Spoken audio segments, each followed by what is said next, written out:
পিঁপড়ার ভাষা বুঝতেছেন, সেখানে তিনি বিনয়ী হয়ে গেলেন আল্লাহর সামনে। তিনি বললেন, রব্বি আউজি'নি আন আশকুরা নি'মাতাকাল্লাতী আন'আমতা আলাইয়া ওয়া আলা ওয়ালিদাইয়া। আয় আল্লাহ তাআলা, তুমি আমাকে ওই পরিমাণ শুকর আদায় করার তৌফিক দাও আমাকে, যে পরিমাণ নিয়ামত তুমি আমাকে দান করেছো। ওয়া আলা ওয়ালিদাইয়া, এবং আমার মা বাবার প্রতি যতটা নিয়ামত তুমি আমাকে দিয়েছো।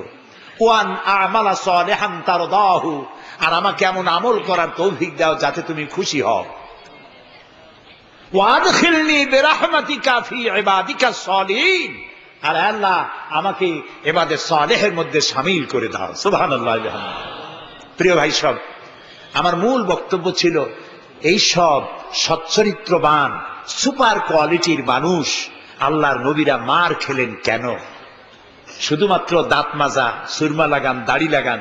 আমি যদি আপনাদের বলি সবাই দাড়ি রাখবেন, আপনারা কি আমার মারতে আসবেন?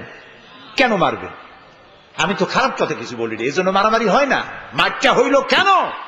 মার হয়েছে এই কারণে নবীরা বলেছেন লা ইলাহা ইল্লাল্লাহ, আল্লাহ ছাড়া কোনো ইলাহা নাই, আইনদাতা নাই, বিধানদাতা নাই, একমাত্র আইনদাতা তিনি।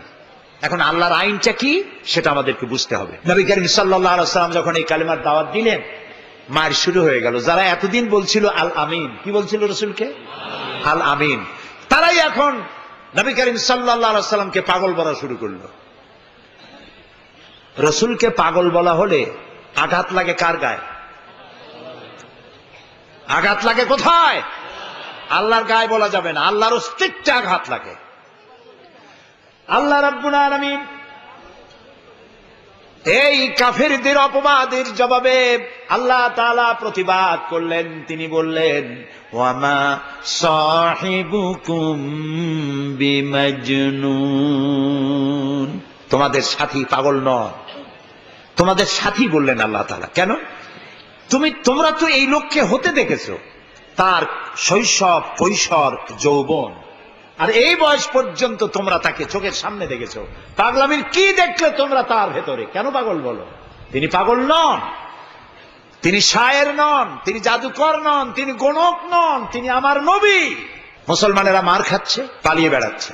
বুখারী শরীফে এসেছে, ওয়ান খাব্বাব বিনিল আরিত রাদিয়াল্লাহু তাআলা আনহু আন্নাহু قال শাকাউনা ইলা রাসূলিল্লাহ সাল্লাল্লাহু আলাইহি ওয়াসাল্লাম ওয়া হুয়া মুতাওয়াসসাদুন বুরদাতুন লাহু ফি জিল্লিল কাবা। হযরত খাব্বাব বলেন, আমরা অত্যাচারে অত্যাচারিত হয়ে একদিন নবী করিম সাল্লাল্লাহু আলাইহি ওয়াসাল্লামের কাছে গেলাম, যে দেখতে পেলাম তিনি কাবা শরীফের ছায়ায় চাদর মুড়ি দিয়ে আরাম ফরমাচ্ছেন। আমরা কাছে গিয়ে বললাম, আলা তাদউ লানা আলা তাস্তানসিরু লানা ইয়া রাসূলুল্লাহ, হে রাসূল। মাইর খাইতে খাইতে আমরা শেষ হয়ে গেলাম। আমাদের মুসলমানদের উপরে আগুন চাপা দেওয়া হচ্ছে, পাথর চাপা দেওয়া হচ্ছে, বেলালকে উটের পায়ের রশিতে বেঁধে উট তাড়ানো হচ্ছে। ক্ষুধার জ্বালায় শেষ হয়ে গেলাম, ঘুমাইতে দেয় না, মাইরে অস্থির হয়ে গেলাম। হে রাসূল, আপনি কি আল্লাহর কাছে আমাদের জন্য দোয়া করবেন না? আপনি কি আমাদের জন্য আল্লাহর কাছে সাহায্য প্রার্থনা করবেন না? বুখারীর হাদিস।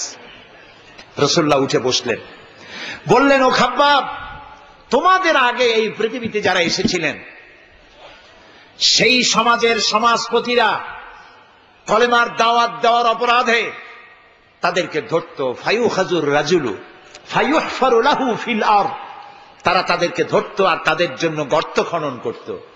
ফায়ুজআলু ফিহা, এরপরে সেই গর্তের ভিতরে তাকে কোমর পর্যন্ত গেড়ে দিত। সুম্মা ইউতা বিল মানশার, এরপরে করাত আনা হতো। ফায়ুদাউ আলা রাসিহি, এরপরে করাত তার মাথার উপরে রাখা হতো। ফায়ুজআলু নিসফাইন, এরপরে করাত দিয়ে চিরে জীবন্ত মানুষকে দুই টুকরা করে ফেলে দেওয়া হতো। মা ইয়াসুদ্দুহু যালিকা আন দীনি, এত বড় অত্যাচারের পরেও সে যুগের একজন মুসলমানকেও আল্লাহর দ্বীনের পথ থেকে এক চুলও তারা সরাতে পারে নাই। রাসূলুল্লাহ বলছেন, ওয়াল্লাহি ওয়াল্লাহি, ও খাব্বাব, আমি আল্লাহর নামে কসম করছি। কে বলছেন? রাসূলুল্লাহ কসম করছেন, আমি আল্লাহর নামে শপথ করছি, লা ইউতাম্মান্নাল্লাহু হাযাল আমরা হাত্তা ইয়াসিরুর রাকিবু মিন সানা ইলা হাদারামাউত। সেদিন বেশি দূরে নয়, যেদিন ইয়েমেনের রাজধানী সানা থেকে সুন্দরী যুবতী নারীরা তাদের যৌবনের পসরা নিয়ে, সওদাগারেরা তাদের সম্পদ নিয়ে সানা থেকে রওনা করে সহস্র মাইল পাড়ি দিয়ে সৌদি আরবের হাজরামাউত পর্যন্ত পৌঁছে যাবে রাত এবং দিনে পায়ে হেঁটে। লা ইয়াখাফু ইল্লাল্লাহ, আল্লাহ ছাড়া কোনো ভয় তাদের অন্তঃকরণে থাকবে না। আবে যিবা আলা গানামি, তবে হ্যাঁ এটা ঠিক, লা ইয়াখাফু ইল্লাল্লাহ যদি বলা হয় আর কিছু না বলা হয়, তাহলে তো বোঝা যাবে যে বাঘ এবং সিংহরও ভয় থাকবে না। নবীর কথায় কোনো ফাঁক থাকে না, আল্লাহর কথায়ও ফাঁক থাকে না, নবীর কথায়ও ফাঁক থাকে না। একজন ইলেম কালাম কম যখন ওয়াজ করতে যাইতো, লক্ষ্য করতো যে সেখানে কোনো আলেম আছে নাকি। আলেম থাকলে অল্প কথা বলে শেষ করে দিত। তা আলেম আছে কিনা এটা পরীক্ষা করার জন্য বলছে যে ভাইয়েরা, আমি আজকে একটা পাতা আর ওয়াজ করব, একটা পাতা, এবং তার ব্যাখ্যা এবং বিশ্লেষণ আমি আপনাদের সামনে আলোচনা করতে চাই। জনগণ বলেন আমরাও শুনতেই চাই, বলুন পাতার ব্যাখ্যা কি।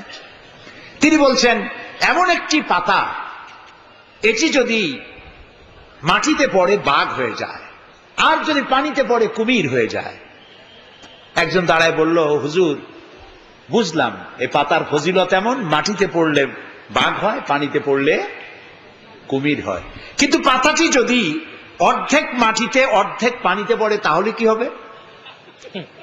উনি বুঝলেন যে এখানে তো আলেম আছে, কাজী আমার ওয়াজ এখানে শেষ করি। ও আখিরি দাওয়ানা আলহামদুলিল্লাহি রাব্বিল আলামিন। কথার মধ্যে ফাঁক থাকলে এরকম হয়, কিন্তু আল্লাহর কথা নবীর কথায় কোনো ফাঁক নাই। লা ইয়াখাফু ইল্লাল্লাহ, আল্লাহ ছাড়া কোনো ভয় থাকবে না।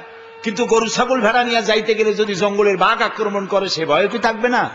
আল্লাহ রসুল ব্যাখ্যায় বলছেন লা ইয়াখাফু ইল্লাল্লাহ আবে যিবা আলা গানামি, তবে তোমার ঘোড়া, তোমার সাথের ভেড়া, ছাগল, পশু যদি থাকে তো তার উপরে বাঘের আক্রমণ এ ভয় থাকতে পারে, কিন্তু সম্পদ হরণ, সতীত্ব হরণ, জীবন হরণের কোনো ভয় থাকবে না, এমন সমাজ কায়েম হবে। লা ইয়াখাফু ইল্লাল্লাহ ওয়ালাকিন্নাকুম তাস্তাজিলুন, তবে তোমরা খুব তাড়াহুড়ো করছো, একটু সহ্য করো, একটু ধৈর্য ধরো। নবী করিম সাল্লাল্লাহু আলাইহি ওয়াসাল্লাম একটি সুন্দর সমাজ উপহার দিলেন।